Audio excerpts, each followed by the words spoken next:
Hello, and welcome to Super Mario Words, a podcast where we talk about random Mario things and rank them. Woohoo! I'm Sen, And I'm Drew. and in this episode, we're going to talk about wishes. Yes, wishes. The Super Mario Wiki has an entire page for wishes, and we learned out that they have a surprisingly deep history in Mario lore.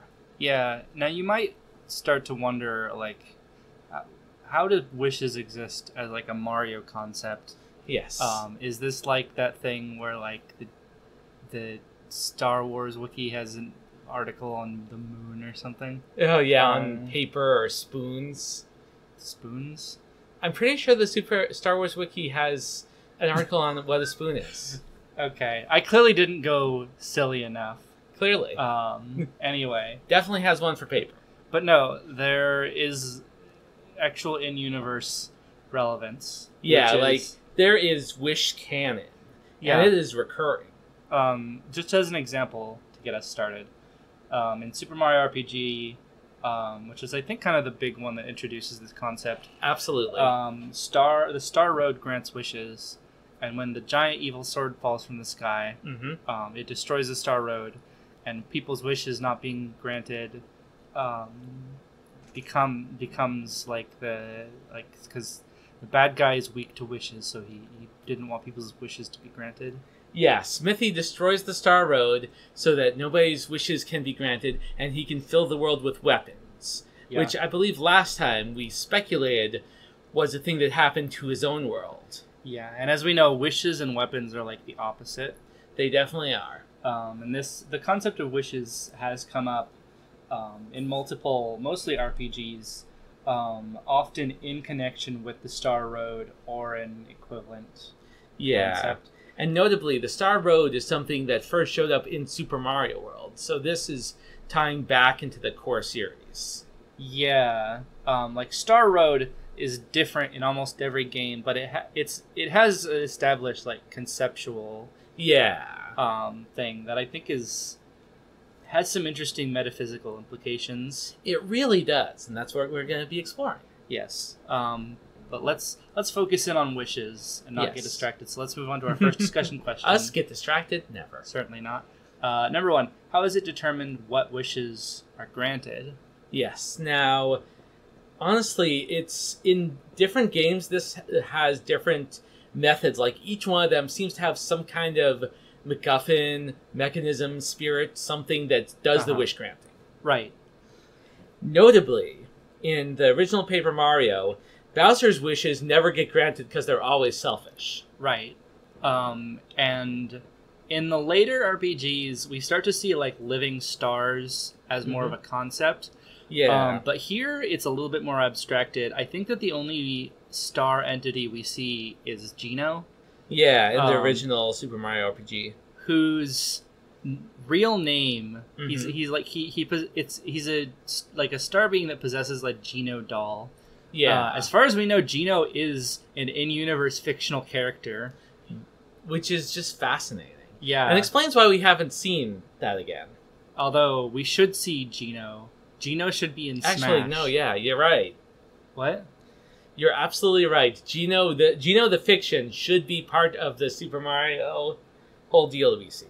Yeah. Geno should be in Smash. Geno should be in Smash. But Geno should mellow. The real name of the being that possesses the Geno doll is a series of emojis. Which there's a much stronger suggestion here that is not in the later games of the star beings being almost kind of alien or incomprehensible. Yeah, cosmic. Possibly Lovecraftian. Yeah. I mean, Smithy has a little bit of Lovecraftianness. Which makes the judgment being passed down by them seem kind of more abstract and removed. Yeah. As opposed to judgments being made by a little star with a cute bow tie. Yeah. Yeah. So these creatures, whatever they are in their different recurring forms, clearly have to have some kind of cosmic power. Absolutely. Potentially even godlike power in this universe, right? Yeah. Godlike, I think, in the sense that they have a role within the cosmos, you know? It's not just that they're powerful, but that they have a function and something inherently related to their beingness. Yeah. Now, here's something that strikes me that I think is going to be interesting. Yeah. Is that despite the fact that Mario comes out of Japan, Yeah. the concept of wishes as they function in the Mario universe is very Christian. Yeah, and also, like, kind of Disney, too. Yeah, like, if... The thing is that I don't think this is the case, that this is a localization thing. No. But if you referred to wishing as prayer, it would be almost indistinguishable from, like, praying to God for a miracle. I'm pretty sure that Mario even has, like, a wishing pose in certain games where he, like, clasps his hands together. Yeah. But to be fair, like, I don't think Bowser can, like, steal the power of God. I think that's a couple levels above Bowser's level. Well, but we don't know what, if any, entity exists, like, above the stars in this world. Other than Rosalina. Well, yeah, I guess. Slightly more literal stars. So clearly, this comes down to the judgments of these entities, right? Yeah. Like, they are determining what wishes are good and which are bad. Yeah. And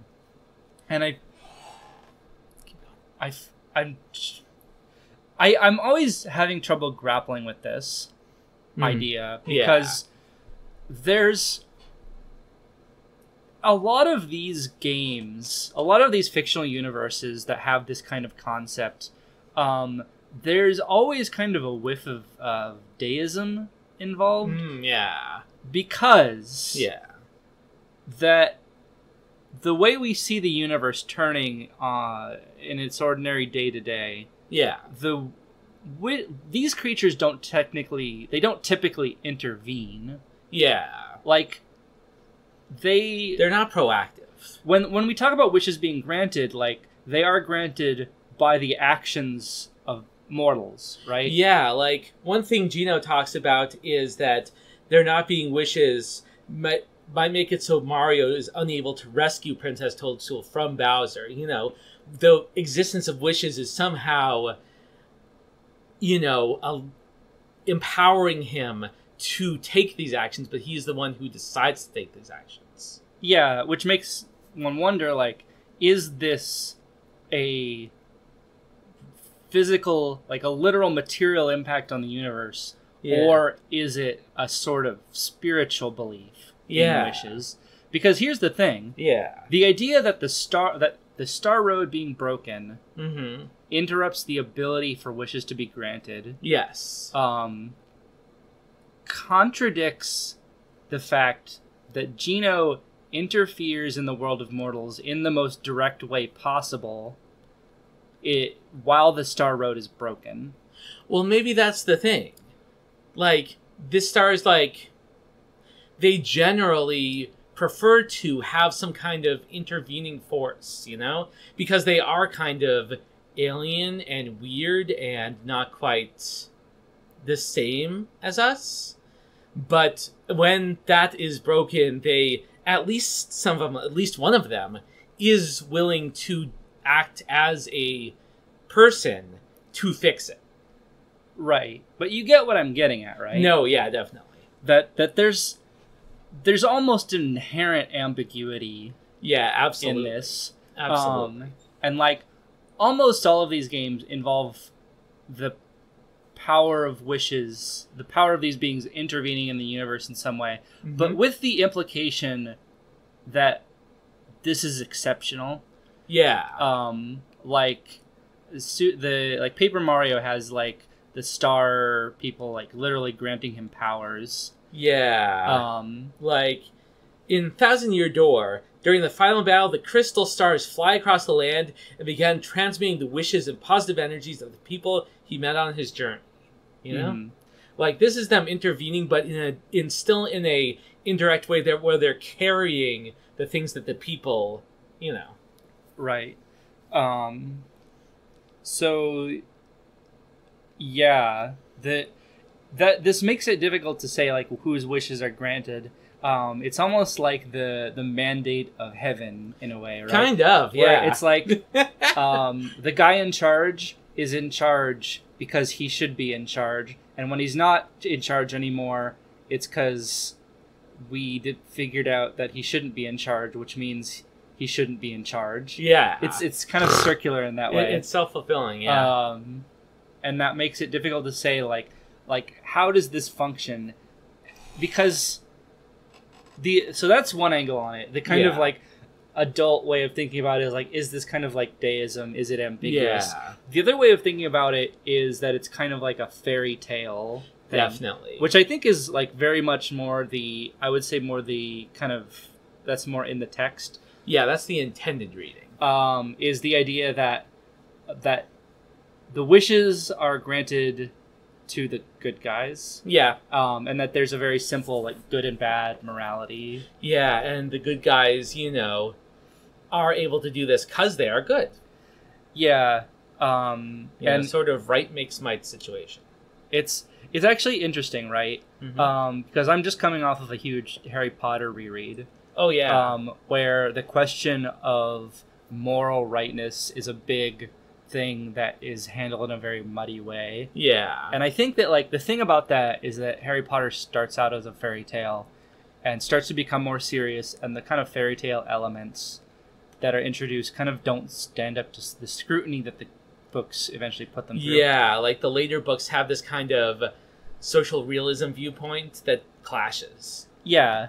Whereas if we take the Mario games to be kind of like fairy tale morality plays, and you ask like whose wishes are granted? Yeah. The idea that Bowser's wishes aren't granted because they're selfish. Yeah. Like that would not hold up to scrutiny. No. But the way that it is written, it doesn't really need to. Like that's enough of an answer for the kind of thing it is. Yeah, and like when the games need more details, they put them in, but they can function perfectly well without them. Yeah. So I think that because here's where I'm split. Yeah. Okay. If these creatures are literally like granting wishes that alter reality, yeah, that means that they have like enormous power to judge the outcomes of the moral outcomes of this universe. Yeah. Whereas if we're looking at it from kind of a deist perspective, they are more kind of figureheads granting spiritual support to the heroes of this world. Yeah. And those are two very different interpretations of this idea. They are. And I guess the Super Mario Words way is to interpret it in the weirder way. Yes. That has unsettling cosmic implications. That's true. Which means that for a lot of roundabout discussion, it basically comes down to the moral compasses of these godlike beings decide whose wishes are granted, basically. Maybe. That's a good place to start, but I think we'll get into more useful territory in later discussion questions, so I don't want to stick it in stone quite yet. It's a good place to start 13 minutes in. Yes, well, Okay, so number 2. Yes. What do princesses have to do with the power of wishes? Yeah, and the thing is, like, Peach in particular is associated with wishes a lot. Mm-hmm. Can you go into that more? Because this was your question. Like, okay, for instance, in Paper Mario, like, in the original, once Peach... Bowser, when he's taking the power of wishes, kidnaps Peach again, of course. Right. But when Peach wishes for the Star Spirit's power to increase, the ability that Mario gets to use wishes is called the Peach Beam, That's right. And, like, when... there's another really good... Like... Just a second, I'm just gonna find it. I also gotta say that when we talk about princesses and wishes, I can't help I can't help but think of Kingdom Hearts. Yeah. That one plays really way much more hard on like the mysticism of princesses. Absolutely. The 7 Princesses of Heart. That it is a lot more, I think, subtle in Mario. Yeah. Let's see. Oh, in the Mario and Luigi series really goes hard on this. Right. The first one has... The Beanstar has the power to grant wishes to the one awakening it with a pure, sweet voice, and the bad guy plans to use Peach's voice. Now, that's a normal MacGuffin-y thing, but the thing is, in Bowser's Inside Story, Princess Peach just straight up uses witch power to decrease Bowser's power, then levitate and toss him out of the castle. Like, she's kind of being casual with it at that point. Sorry, what? Yeah. At the start of Bowser's Inside Story, Princess Peach uses wish power to decrease Bowser's power, then levitate and toss him out of the castle. You know, I'm pretty sure I've beaten that game. I have no memory of that. Well, yeah. The Mario side games go places. They really do. That's one of the fun parts. But specifically, there's... And yeah, in Dream Team, Peach and Starlo, who I forget who that is, but whatever, use their combined wish power, described as the power of good thoughts, to shatter the Dream Stone, itself a wish-granting MacGuffin. Uh-huh. So Peach clearly has, like, some control over the power of wishes. And my theory here is that both Princess Peach and Princess Daisy are living conduits to the power of wishes. How does that come about? I don't know, but it definitely, I think, has to do with the religious role that they have that we talked about before. Right.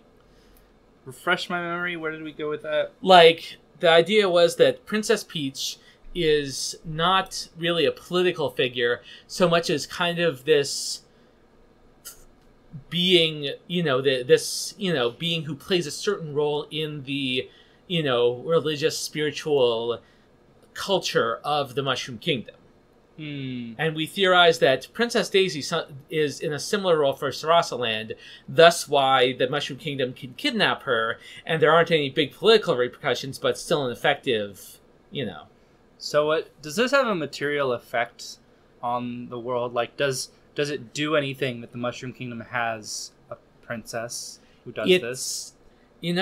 I assume that it does, but what that would be in particular, like, okay, most of the Paper Mario games, right, have some kind of thing happening that has to do with wishes, right? Like Paper Mario. Like, for instance, in Sticker Star, the Sticker Comet holds the wishes of all the citizens of the Mushroom Kingdom. And when the comet gets shattered, the pieces of it have this material power. The bosses are using these pieces to grant their own wishes and gain power. And at the end of the game, the comet is restored, and Mario straight up wishes somebody back to life.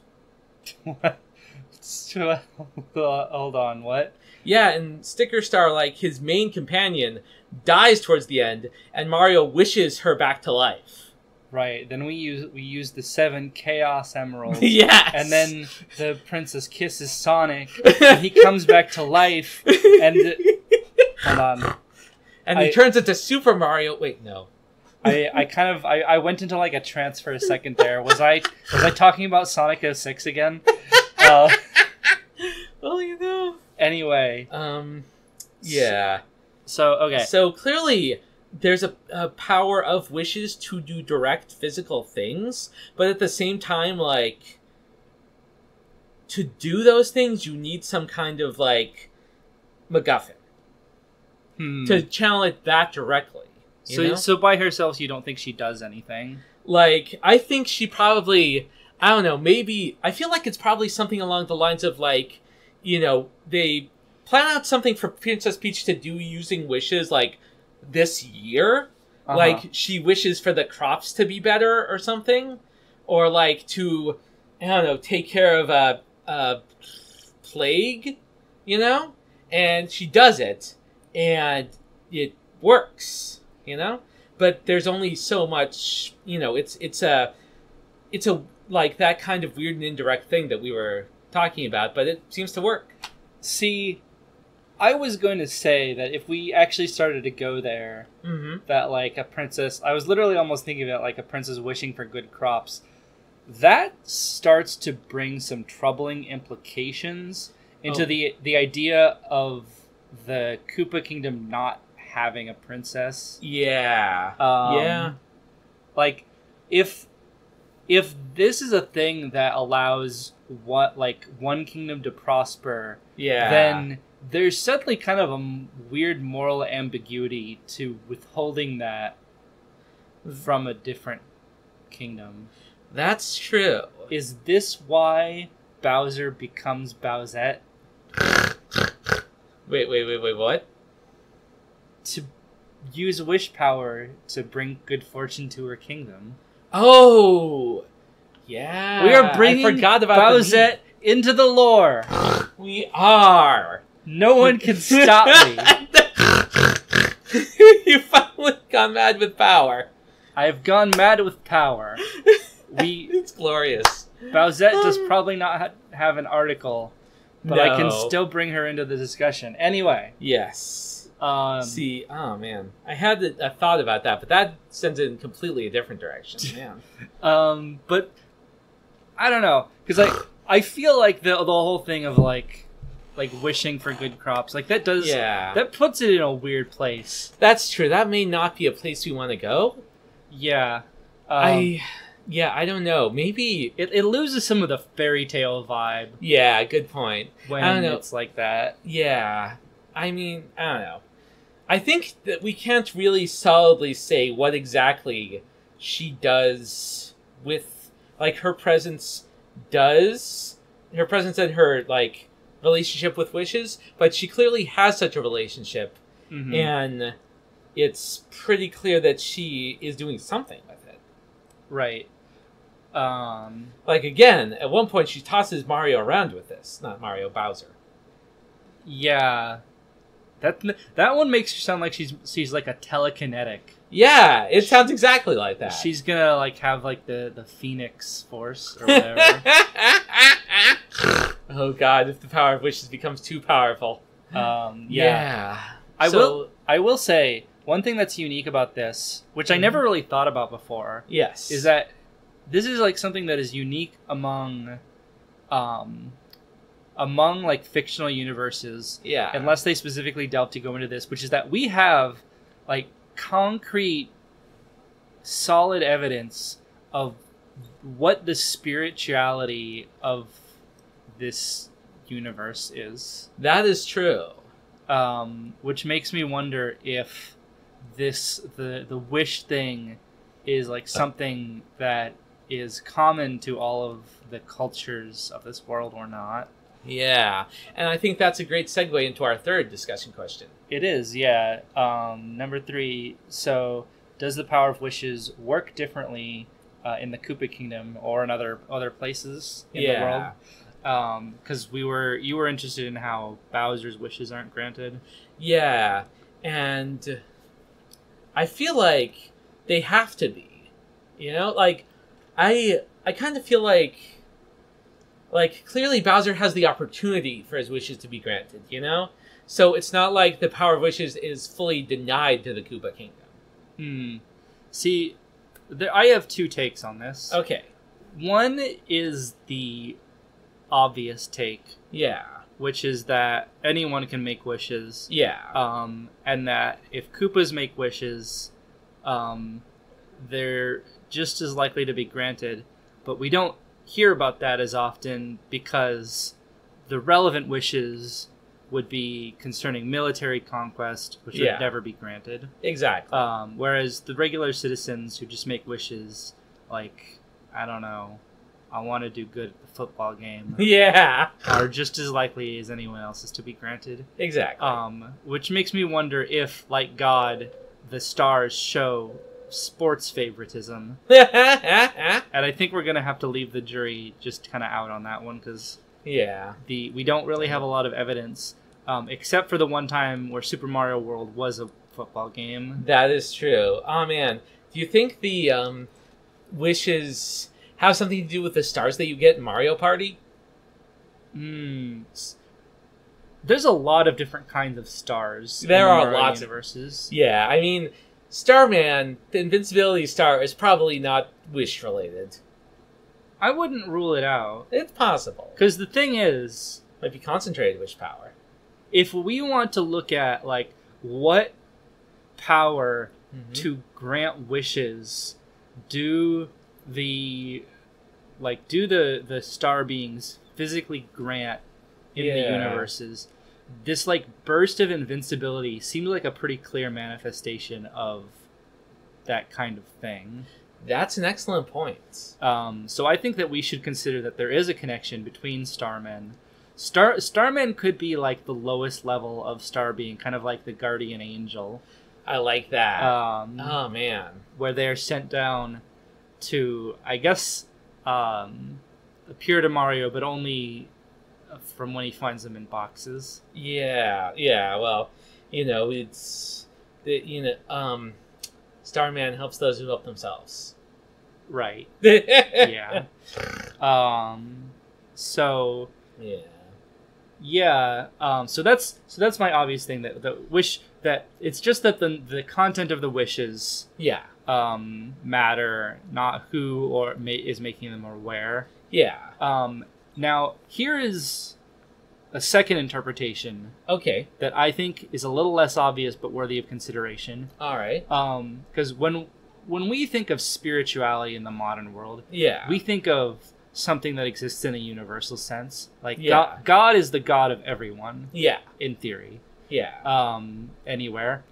And so when we think of Star Road, we're like, this is in space. Yeah. So Star Road's relation to Earth or whatever planet Mario this is on World is not preferential. Yeah. However, consider that that the original like Hebrew God started out as like a local god. That's true. Which means a more polytheist thing. If we step away from like our reflexive modern religious framework, and don't just assume that Star Road is in like literally in space. Yeah. It might exist having a local relation to the Mushroom Kingdom. Yeah. And when you think, in Japanese terms, Shinto plays pretty naturally into such an idea, You have local gods. I don't feel like that idea really shows up in a super tangible way. Because like Shinto is very animist. Yeah. And that's not like something that's really, well, I guess it's the animism. Animism shows up in Mario when hills have faces. But not quite so much, I think, in like the explicit spiritual elements. I don't feel like there's a strong connection to Shinto there.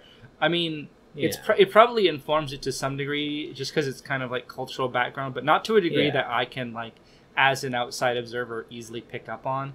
Other than in Pumpkin Zone. What about Pumpkin? Well, it has yokai. That's true. Yeah. We're talking about Super Mario Land 2. Yeah. Which is a very interesting Halloween theme zone. It's very strange. Yeah.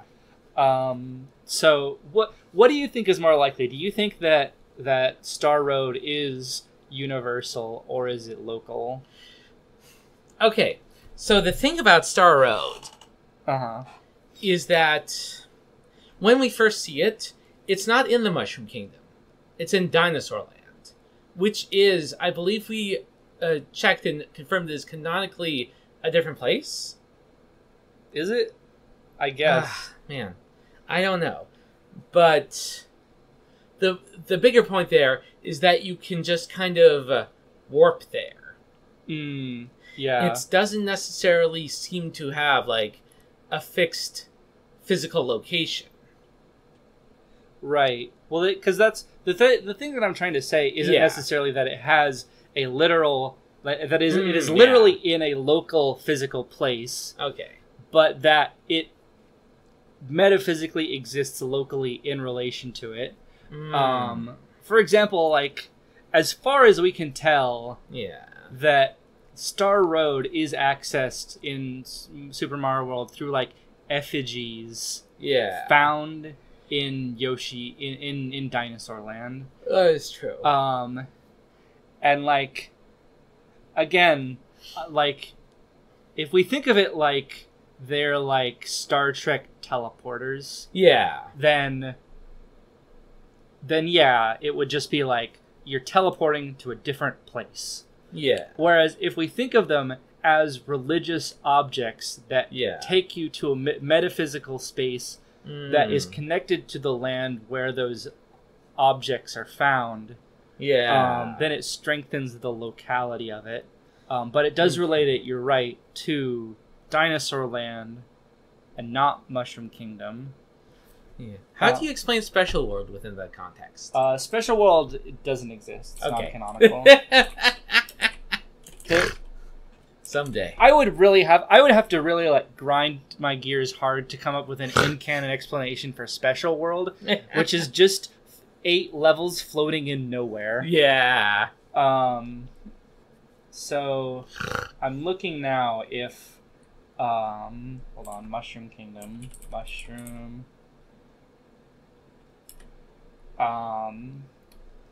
It doesn't say. So I guess we can probably assume that it is outside of Mushroom Kingdom. But that doesn't prohibit them from, like, sharing a spiritual connection. That's true. Because they are friendly lands. They definitely are. So I guess, like, you go. It's an open question, I think. It definitely is. But I think that we need to think about this, like, really, we're going to have to come down one way or the other. That's fair.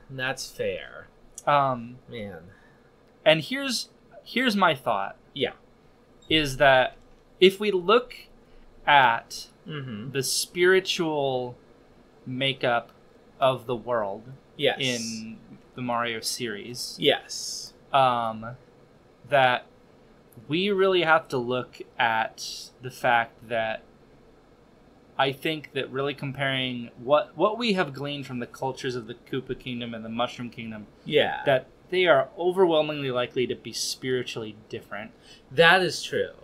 And I think that based on the significance placed on, like, location, and, like, that there's I feel like there's a stronger connection between, like, beliefs and, like, the land, the location in the Mario world, and I think that there's an argument to be made for locality. That's fair. Like, different places in these games feel very different, you know? And because, like, if we are taking the fairy tale interpretation of wishes, keep going. We have to admit that Star Road is aligned with the Mushroom Kingdom. That is true. And against the Koopa Kingdom in a big way, because favoring Mario intrinsically opposes the Koopa Kingdom's military conquest. That's true, and I remembered something that we said last episode that is really relevant here. What's that? That we talked about, like, what kind of monarchy could exist in a world where anybody's wishes can be granted, and the answer was, of course, an anarchical monarchy. Right. But the thing is, that itself implies that if, the Koopa Kingdom is truly a kingdom, then it definitely does work differently there. Intrinsically, just because that can happen. Right. And, like, my thinking is that, like, again, thinking about, like, modern religious thought, that the way that religion and spirituality is defined in the modern day is about, like, do you believe this thing exists or doesn't exist? Whereas I think that in like more in like past ideas of spiritual and religious belief, Yeah. that that religious belief was defined more by like, is this entity aligned with or against our people? Yeah. And that's where you get like other people's gods being characterized as demons. Yeah. This and, is I was never going to believe that the Secret History of Western Esotericism podcast would be relevant to my Mario podcast. But an important point that they had in one episode is that it's difficult to talk about magic as a concept when you are studying belief, because magic is different depending on, like, magic is defined as like bad in past ideas of like religious belief, where like when, like, if we have, I'm worshiping a god and you're worshiping a god, like my worship of the god is a legitimate like worship, and your spiritual practices are magic, and you would meanwhile think the same of my spiritual practices,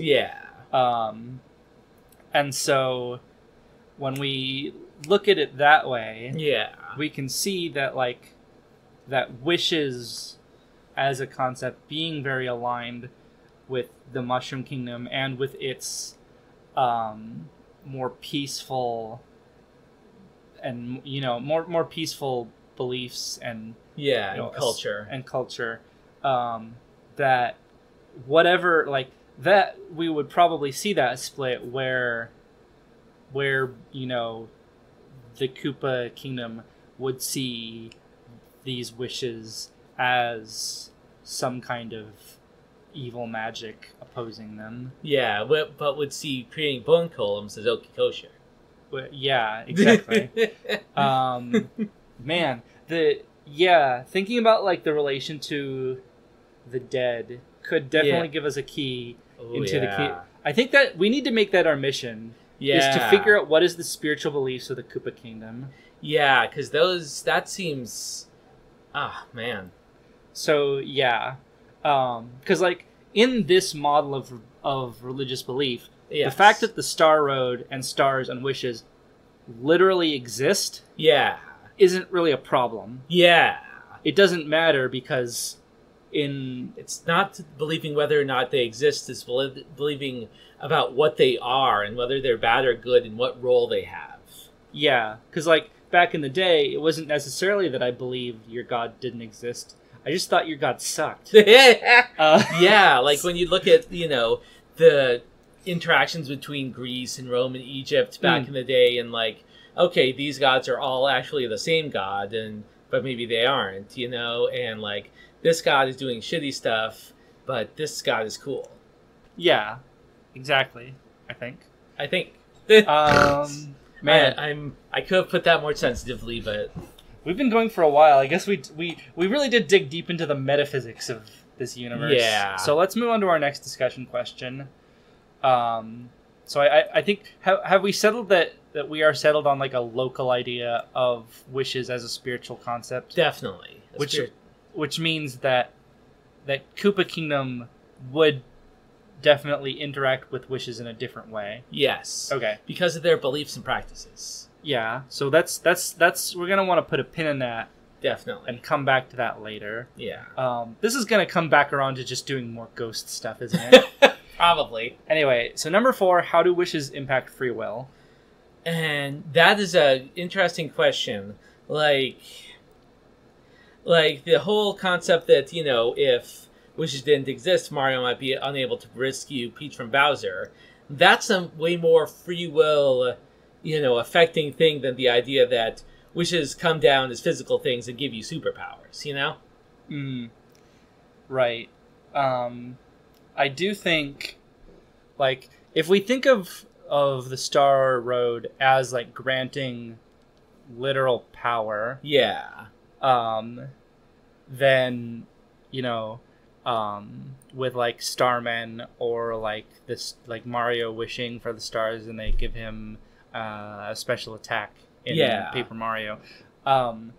That doesn't really intrude on free will in the same way as like wishes are an ambient power in the universe that causes things to happen in a certain way. Yeah, like the free will aspect here is basically that these wish granting beings have to be asked. You have to make the wish for it to come true. Right. And it also subject to their judgment, definitely, but Which ultimately is kind of a different question. it is, yeah. So do we think that there are any mechanisms within wishes as we've conceptualized them here that would affect someone's free will? It's only okay. I will put it this way. Mm-hmm. Only in the sense that, like, the culture that you exist in, the context you exist in, the culture you're brought up in, affect your free will, your ability to understand the world and see decisions as things to be made. Yeah, but that's still something that exists in a world with free will. Yeah, It's not like deterministic. Yeah. Yeah, like determinism is definitely the angle I'm coming at this from. Like, are we concerned about wishes creating deterministic universes? And I think the answer is no. I think the answer is no, and that kind of brings us back to more like a semi-deist conception of this. Yeah. Where wishes are an important spiritual part of this world, but don't constitute, like, most of the time an intrusion into the world, other than like the physical observable things that they do, like when they come down and possess dolls and shoot cannon fire at robots. Yes. I love that I can be very specific about weird things that happen in the series, because that's none of that is made up. No, that is all in Super Mario RPG. Super Legend of the Seven Stars. Yep. So yeah, in that case, I think that we don't really have to worry about free will. Yeah. So yeah, I think we have an interesting picture here. Yeah. Of how wishes work. Yeah. Now I think that there is one lingering question here. Yes. Is if we are looking at wishes as kind of a less direct impact on the universe, then the question is, like, what did Smithy set out to accomplish by destroying the Star Road? And I think that, to a degree, like, the kind of ambiguous, like, deist interpretation of wishes here maybe shows that, like, that what Smithy feared wasn't like a physical weapon, but rather that it was like the fighting spirit of the people he was trying to defeat. Yeah, and in a sense, you could say that Smithy, when he speaks of a world filled with weapons, is trying to imagine a world where, people turn to violence as their way to solve problems, and especially interpersonal problems, rather than a world where they feel like they're empowered to solve their problems themselves. See, that's an interestingly abstract interpretation of it. It kind of is, But I don't think I can roll with that when he is, in fact, literally sending out living weapons to attack people. That is true. I think he just really wants to have, like, a heavy metal dystopia. Yeah, that sounds right. But yeah. But Smithy, what Smithy fears is, the kind of people who can fight him despite the fact that he's got all these big living weapons. Yeah, which I think, didn't we theorize previously that Smithy feared wishes because wishes were preventing him, was preventing war from breaking out in his home universe? Yeah. Which raises, like, I think that this kind of synergizes with that, because what that says is that what was preventing the kind of war that brought Smithy about in his home universe wasn't like a power, but rather it was a spiritual sensibility of the people Yeah. towards peace. Yeah. And I think that's a very interesting way to look at it. Yeah. That's really cool. And I think that this is a good and interesting way to look at wishes in this world. And now we're gonna have to dig deep and figure out what the Koopas believe, because we have, I think, a less clear window. Yeah, absolutely. Into that, we'll have to find out more about what even their culture is. Yeah, I mean, they're pretty chill about making grandma's bones walk around. They definitely are. So I think we're gonna have to delve into that. But yeah, man, we went a while talking about wishes. Oh yeah. We dig into deism and Western esotericism. Yeah, I think we've gotten to a good place here. The ranking. That's right. I don't know about you, but I find the thought of ranking wishes a little daunting. That's fair. Just okay. Let's pull it back a little and just talk about the impact of this whole focus on wishes on the games and how fun and interesting they are. Right.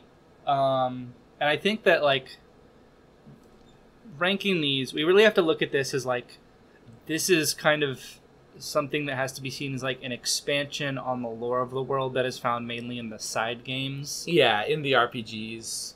Almost exclusively, in fact. Yeah, so it's not like something that is core to the Mario universe. Yeah. But once you know it exists, you can kind of look at it through that framing when you look at the other games and don't bring it up. Yeah, and discover more in them. Yeah, and I think that makes it significant. So let's just start near the middle here. Honestly, actually, yeah. I think I have one thing that we can compare directly to, and that's paintings.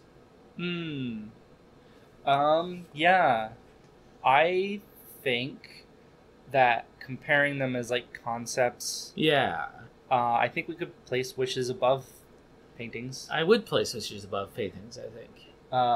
Which is, out of context, a bonkers thing to say. But... let's just roll with that. Yeah, keep going. Yeah, because, like, the paintings mainly set the tone in Mario 64. They don't have a lot of broader implications. No. Whereas this idea of wishes, I think, kind of is bigger than even in the games it appears in a certain way. Definitely. Like, it's something that makes sense in the broader Mario universe, I think. And I think that it's even though it's not something I think about a lot, like, the more I think about wishes, the more that it feels like there's something important in the way that it characterizes the Mario universe that I think was kind of always there. Definitely. And I think kind of, we're talking about a fairy tale tone, and and it's something that's less front and center than, like, a popular character or something, but is major and important. Yeah. So with that in mind, the next one up from paintings is Phanto. I put it above Phanto. Above Phanto? Yeah. All right. Although talking about the interaction of wishes and Phanto would be very interesting, but I don't think we have time. Yeah. That's something to consider more. Yeah. But so next up is Smithy. Smithy, well, I mean, wishes have to be above Smithy, right? Yeah. I guess it's fair. Next up we have Princess Daisy. Okay, now that's interesting. What do you think? Man, it's hard to compare lore heavy stuff, because it's like it's hard for me to remember what all lore shit do we have, because that's for Daisy we had Sarasaland. We had she's her friendships with the other characters. She's a lesbian. I think it's close. I think if we're talking about the impact on the games as a whole, I would put Wishes higher. I can see that, yeah. Yeah. Alright. Professor Elvin Gadd. Okay, yeah, I think like Elven has a definite impact on the games as a whole, and is definitely really closely related to another part of the whole thing, which is ghosts. Mm-hmm. But I feel like we tend to have a preference for like wide reaching thematic elements because that's why Yeah. Ghost House is out number one right now. yeah, And I think that if we're considering it from that angle and we think of wishes yeah, as like this really important concept to the feel and the sense of the universe, yeah, then maybe we should just cut to the chase. yeah, Ghost houses or wishes? yeah, man. I don't know. What do you think? You were definitely the number one for putting ghost houses at the top. So I was fighting hard for ghost houses. It's true. yeah, Man, I feel like okay, because the ghost house has a very tangible thematic impact on Mario. yeah, it's direct. You get to fight through it. Yeah, every ghost inspired thing in every Mario game that comes after Super Mario World, you can see the lineage of the ghost house. Yeah, Whereas the wish as a concept is kind of more a background element that I think is important and impactful, but it isn't something, like I said, it's more a peripheral lore aspect. It's something that you could play the main series games and you wouldn't feel the impact of this as a concept. yeah, Other than if we are linking it to like stars, which are of course are an important like visual element in Mario. Yeah. So I feel like I could place wishes below. Okay, Ghost yeah, I think houses. directly below. All right. So that means you'd be good placing it above Professor Elvin Gad and Mhm. Goombella. Yeah. All right. Yeah, because again, Goombella's really good, but she's only in one side game. We are definitely getting to the point where we're probably gonna have to start giving less serious answers for rankings because there's a lot of them. Yeah. Boy, we gotta organize these tiers. we got to make a tier list. Maybe we should do a special about that. Maybe I don't know how much of an episode we could fill with that. I mean, a mini special is always maybe. it's nice sometimes. We got to wrap up because we've been Yeah. going for almost an hour. This is a macro special, so Yeah, it really is. We are defining the spirituality of the Mushroom Kingdom. Yeah. And that's an important episode. it is. But I think we can wrap up here. So I guess we will talk to everyone later. Bye bye. Bye bye.